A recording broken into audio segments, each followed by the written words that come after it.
See, my presentation is based on my little experience when I was in UN Center in Nagoya, when we worked on, that was quite a few years back. And recently I have not been working on this sector in particular. So therefore that is one experience, and the other is that I have just depended on secondary data. Let me take on from where Gautam Chatterjee left. I agree with him when he says that we should not be probably using the words illegal, squatters and so on for describing these people who are compelled to move into the cities and make their own settlements. So I will just quickly go through the first few slides and then probably towards the end where I am trying to talk about the how should we, the institutes should try to manage this from their point of view.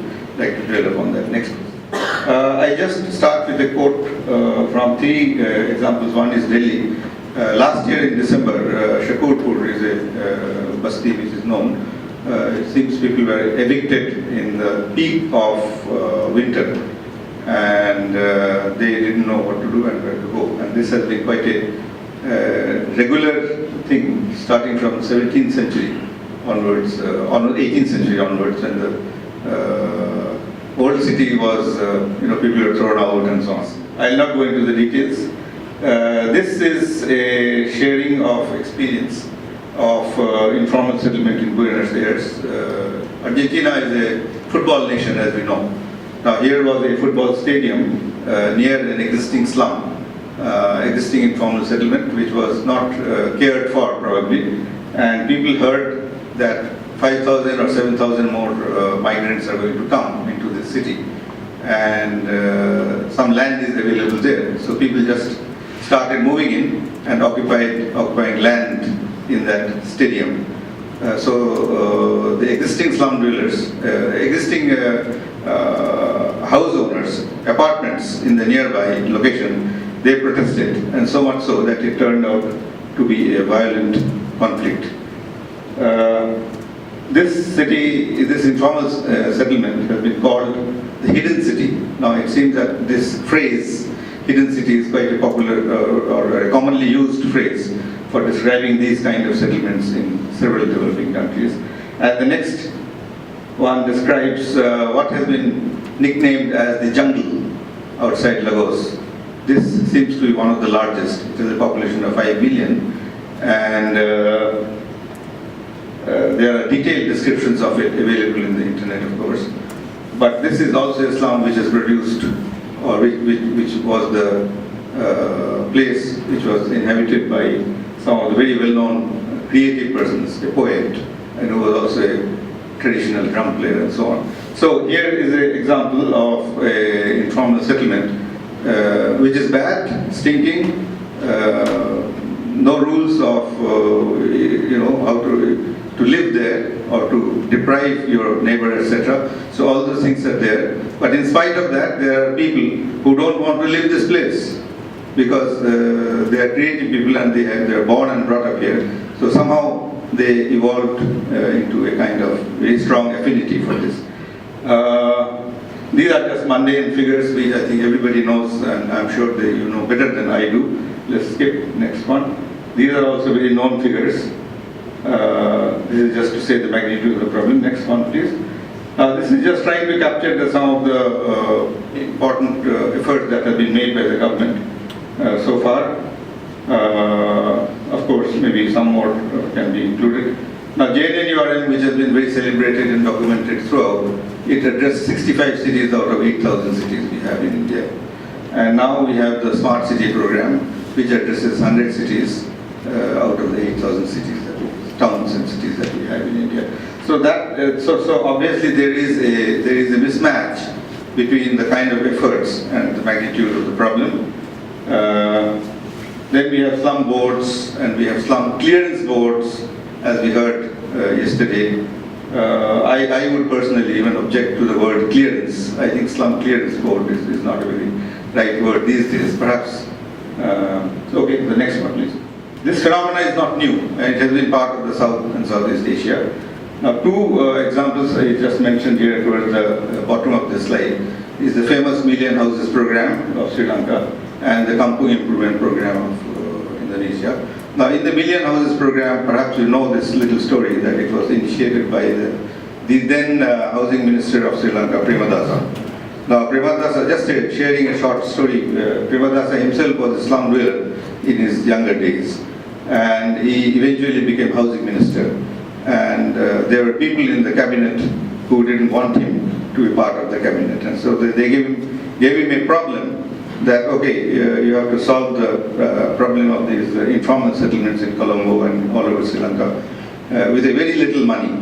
So he decided that this cannot be done by the officials and the trained professionals of the National Housing Authority unless they go and learn from the slum dwellers themselves 4 days out of a week. So he made this kind of a farman, you can say, and that is how the Million Houses program was born. So the money that was allocated for 100,000 houses were converted or used for Million Houses program. The details are, of course, there available. And the other program is the Kampung Improvement Program, which is also very well known, very well documented, where the slum dwellers themselves, they take very proactive part in planning, executing the whole thing. In India, of course, we also have good examples, like I think the latest that comes to mind is Indore, which has been quite successful. Probably I should have mentioned it here. The policy shift as far as concerned, we see that internationally after 70 years it has changed. I will not dwell upon this, again we all know about it very well. So, different approaches, but we do find that the role of the local bodies have been changed from as facilitators from suppliers and all that. And the beneficiaries improvement initiative, they must, they should train to know. There is a need of training them to know what improvements to seek. And so therefore, the target beneficiary group must also be acquainted with rules, regulations, and so on. One of the latest documents which we find on the internet is the one which has been produced by the UN Habitat Center. And this was, I think, 2012 probably. And the final edition of this was edited and finalized by Banasri, who has been an ex-student of SPA. Now here, apparently a very different approach is being suggested, and the suggestion is that we should try to improve the streets inside the settlements instead of trying to address the individual houses and families and so on. So if you look at if you improve the streets, then the slum dwellers themselves would come forward and probably they will do it themselves. So it's quite a detailed and long explanation. We can look into that in internet very easily. This is just an example of what different kind of names have been used. In Delhi, for example, we have this entity called Urban Villages, which is a very different kind of entity. I don't know whether it exists in other parts of the world, in the sense that the village is there, the city goes around it, and in case of Delhi, the regulatory rules, etc., are not applicable. So there is a group of people who are utilizing this, situation, that they pay very low taxes or no taxes, and so on and so on. So the informal sector, slums, housing studies, etc., there is a need for training, especially for addressing the problem of informal settlements.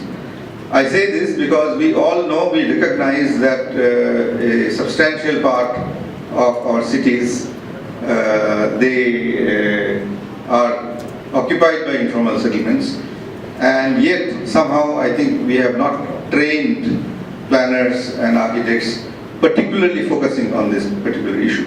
So then there are these tailor-made courses, and in the international institutes of housing, for example, they focus on finance, they focus on regulatory and so on. Now this is the one I wanted to share with you in particular, that this is the figures in red are not researched outcomes. This is just to suggest that how complex could be the training for the institutes.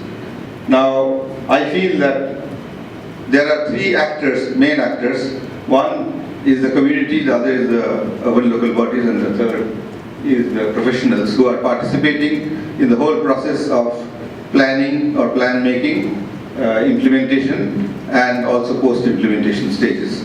Now, most of the time it seems what happens is that we train our students for plan making and plan preparation and so on. So when they go to the field, they learn it the hard way by interacting with all the stakeholders, and it takes them 10 years, 5 years, 15 years and so on. And by the time they learn it, it is probably time to go. So at different stages of development, whether it is 1 year or 2 years or 5 years, the participation of these three three actors, which I call them CUP, are different. The intensity, if I try to measure the intensity of involvement, then slowly the intensity of involvement of the community may increase. Try to evolve programs and training programs for these three different groups and for these three different stages. It is very complex. If you put it graphically, that's how it would look. So maybe it makes us a little bit easier to understand that what I'm trying to say. That if we agree that there are three stages of plan making, implementation, and post-implementation, and we have three groups of participants or actors, then every participant or every group of actors, they have a different intensity of involvement in that particular stage.